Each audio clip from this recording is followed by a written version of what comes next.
La capitale nationale, mise à jour, avec Bruno Savard.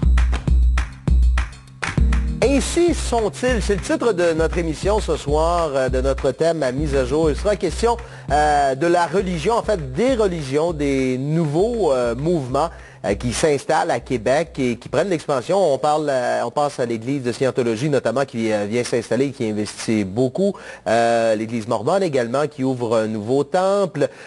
Également des nouveaux endroits de culte pour la religion musulmane. Et pendant ce temps-là, la religion catholique, il y a de moins en moins de monde dans les églises. Qu'en est-il exactement? Qu'est-ce qui se passe à Québec? Pour en discuter ce soir, Alain Bouchard, qui est professeur en théologie notamment. Jocelyn Chabot, qui est du mouvement raélien. On a également avec nous Michel Virard, porte-parole de l'Association humaniste du Québec. De même que Manon Doucet, qui elle est de la religion Wiccan. On va vous expliquer tout ça tout à l'heure. Les Québécois ont rejeté la foi catholique à grande échelle. Des baby-boomers refroidis se sont tournés vers des valeurs centrées vers l'humain plutôt que vers Dieu. Les récents et dangereux propos de Benoît XVI sur le préservatif et ses nominations tout aussi douteuses sèment la confusion parmi les brebis et accélèrent la migration des croyants vers de nouvelles alternatives religieuses, et ce, quelle qu'en soit l'origine. Si la religion catholique avait auparavant le monopole, les Québécois ont maintenant devant eux un buffet chinois de déités à volonté. Bien qu'environ 95% de la population à Québec se dit toujours de confession catholique, les autres groupes religieux sont de plus en plus actifs et particulièrement dans la capitale nationale. À preuve, l'Église de Scientologie a investi 2 millions de dollars pour prendre racine en plein cœur de Québec.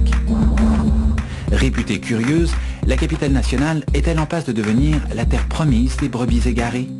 Doit-on s'en inquiéter et dans quelle proportion cette nouvelle réalité n'est-elle pas la juste représentation d'un besoin collectif?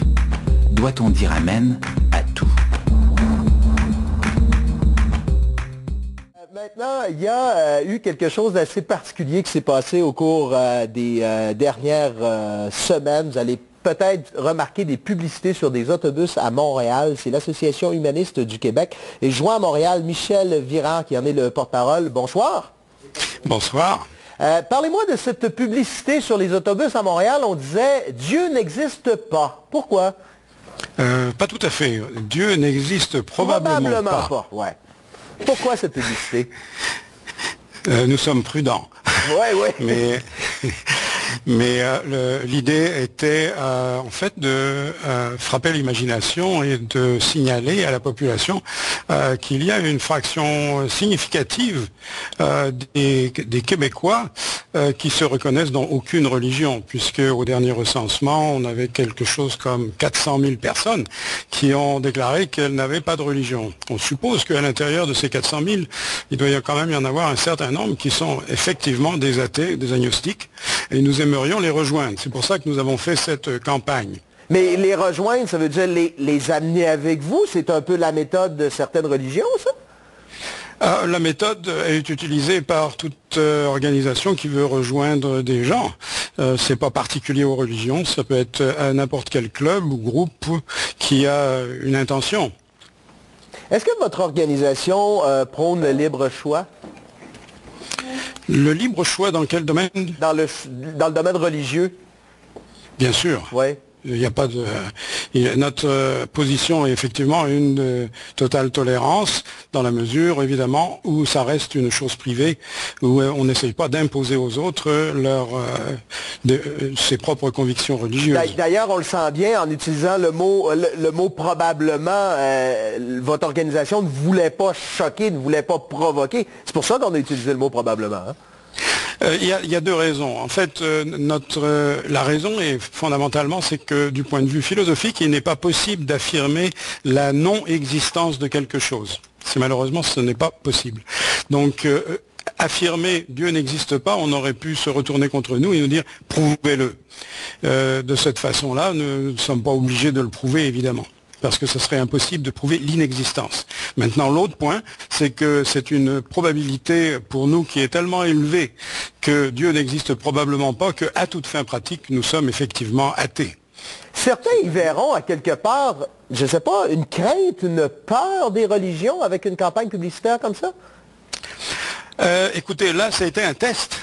Jusqu'à un certain point, effectivement, au départ, nous n'étions pas certains de l'accueil qui serait réservé à ce genre de publicité. Je sais, moi, par exemple, que mon épouse était très inquiète du fait que j'allais être connu à cause de ça et que... On vous a pas lancé de tomate, il y a peut-être des gens qui...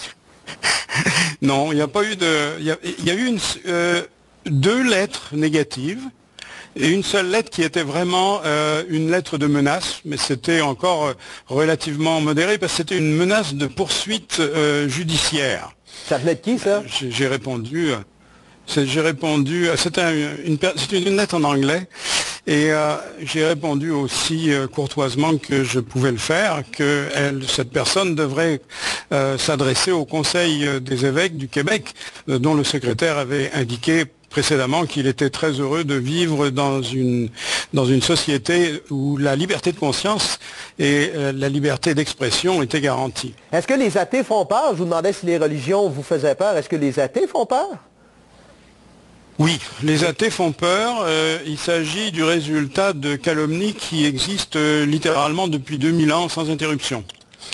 Si vous lisez Saint Paul, c'est pas compliqué dans la lettre, je pense que c'est l'épître aux Romains, et il nous condamne à mort, tout simplement. C'est pas compliqué. Alors nous aimerions montrer que les sociétés où il y a un nombre d'athées en fait important sont en fait des sociétés qui ont une santé sociale supérieure à celle où la religiosité est à 100%.